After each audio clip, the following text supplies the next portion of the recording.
Hey YouTube, what's up? This is Ben from ShouldIGetIt.com, and in this video I'm going to be talking to you guys about the 2017 Mazda Miata ND Grand Touring. I'm going to be talking about how it looks, how it drives, and I'm going to tell you why I think the Mazda Miata ND could be a great daily driver and what I think the ideal two-car garage setup would be, including this as a daily. But before I show you any of that stuff, I have to do one thing with just one hand.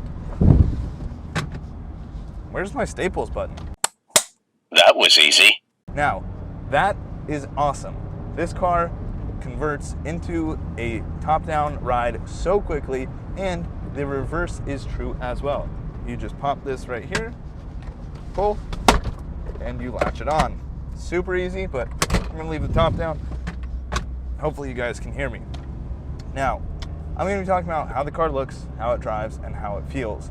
And one thing I have to mention before that is if you do get a Miata, you have to get two things: sunglasses and sunscreen. You should also get some tank tops. Otherwise, you will become a farmer like this. Just a quick note for you guys. So let's talk about how this car looks. I think the ND looks fantastic. If it hasn't grown on you yet, it will when you drive the car and see it in person. So I own a 1991 Mazda Miata with googly eyes on it. It's a very happy, cute looking car. This is not that. This is a much more aggressive, beautiful bodyline car that looks like a C7 Corvette up front and a Jaguar F-Type in the rear. It's like the best of European and domestic cars in one, although some could argue the C7 looks very, very European now. So this car I think looks absolutely phenomenal, especially with those gunmetal kind of powder coated wheels that it comes with stock, which is awesome. So I think looks fantastic, and on the interior you can see it looks very nice as well. You have all these covered surfaces with the matching red trim going all around on the dashboard, on the handbrake, on the leather pocket for the shift knob, on the actual shift knob top. Everything looks very, very good in here. It's got this kind of like carbon weave that doesn't look too cheap actually on the door sills, which is nice. And that leads me to how the car drives. And before I talk about that, I have to talk about power. Did someone say power in a video about a Miata? Yeah, I said power. Well, if you want to talk about power, this Skyactiv 2-liter engine makes 155 horse, and it's actually pretty quick off the line. 0 to 60 happens in around 7 seconds, I want to say. Put the actual time on the screen, but this feels like more than enough. Now, there is a lot of space here, so you could definitely put a turbo on it, put a supercharger on it, but I think this is a ton of fun just the way it is. And if you drive an older Miata, especially if you drive an NA, this is a huge step up in terms of power. This feels like more than enough, and especially if you get the Club Edition with the limited slip diff, this car is a lot of fun. So if you're worried about power and you've never had a little engine like this, if you're a Mustang or Camaro guy and you want to get into Miata, do it. You won't regret it. You should get it. So this 155 horsepower 2-liter Skyactiv engine from Mazda might not seem like a whole lot, but when you get it in the right gear and you rev it out to 6,500 RPM, it becomes a very fun car, and it is definitely quick. It'll keep up with anything in the mountains. And I'm not just saying that. I invited a lot of my friends on a group drive with a variety of cars, and I kept up with everyone. Ford Focus ST Stage 3, no problem. E92 M3 with IP exhaust and other mods, not a problem. Lamborghini Gallardo with, freaking exhaust that shoots flames, not a problem, because you can only go so fast in the mountains, and this thing keeps up in the corners because it has so much grip, which is amazing. The other thing that I want to mention is look at how much the shift knob is bouncing around right here. Hopefully you guys can see it. So this bounces around and the car just feels raw. There is not a bump on the road that you don't feel, but it's not an uncomfortable thing. It's just connecting you with the ground, and it's like ice skating or having good dancing shoes.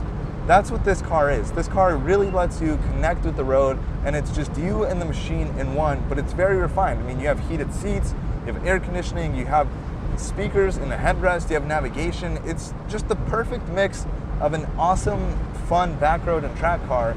You can also daily drive that turns, a boring Monday morning into a Miata Monday morning. I mean, you get into your garage and you hop in the car and you get excited to go to work just for the commute, not because you necessarily want to go to your job, but just driving this car is so fun all the time, especially if you have a back road drive to work like I do. I mean, if you can count this as work. So The car gives you a ton of feedback with the road. It's very well connected, and I would recommend actually opting for the Club Edition, which I reviewed last year, which has the limited slip differential. So the Club Edition is much more fun for me to drive because I do like a little bit of oversteer here and there. And as you can see with my 91 Miata, I like doing little baby two-wheel burnouts when I can, where it's allowed and possible. So the car drives absolutely great.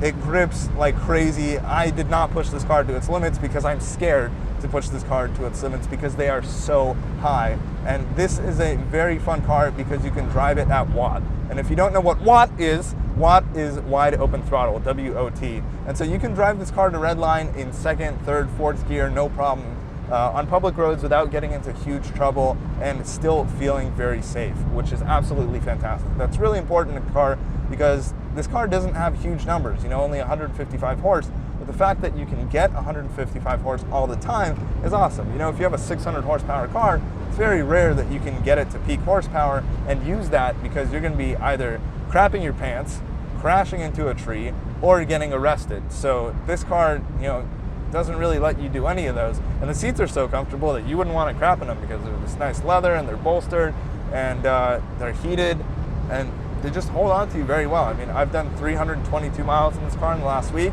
got 25.3 miles per gallon. I've been super comfy the whole time, no back aches, even with a lot of back road driving. And with non-conservative driving, 25.3 miles per gallon is very impressive. So the car looks great and it handles very well. And now I want to talk about the practicality.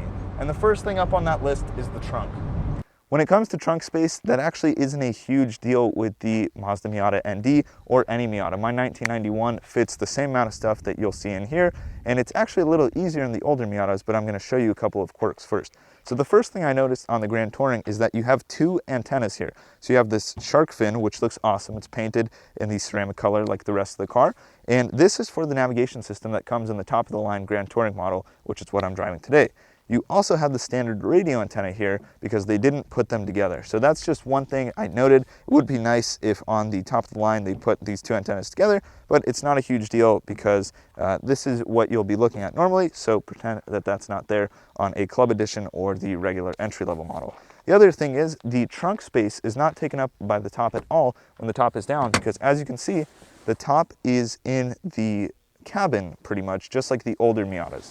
So the soft top and the hard top have pretty much the same amount of space, and the hard top I'm referring to is the Miata RF. The other quirk that I have is this is the lever position right here. It's under the bumper. It's right near the license plate. It's a little bit of a pain to get down and open it, especially if you have, bags that you're carrying from a grocery store or whatever it might be. You have to put them down, and this might hurt your back a little bit. So I'd recommend pressing the button in the cabin or using the key. Now, when we open the trunk, you can see that I can fit a whole day's worth of stuff in here for photo and video shoots.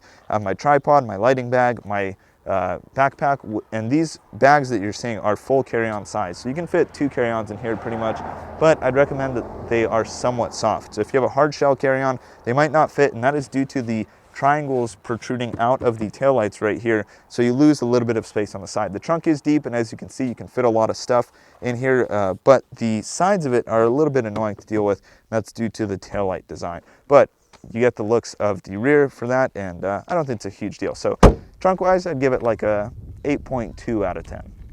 Now, when it comes to the interior, the redesign of the cup holders is absolutely fantastic. So you have cup holders that are here on the passenger side and back here that you can move. And so if you have a passenger, you can move this, and then your passenger can help you get your drink. Or if you don't have a passenger, you keep your cup holder in the passenger footwell, which is awesome. Now, one of my gripes is on the passenger side, and that is that there's no glove box. So there's no glove box, and they've repositioned that to back here.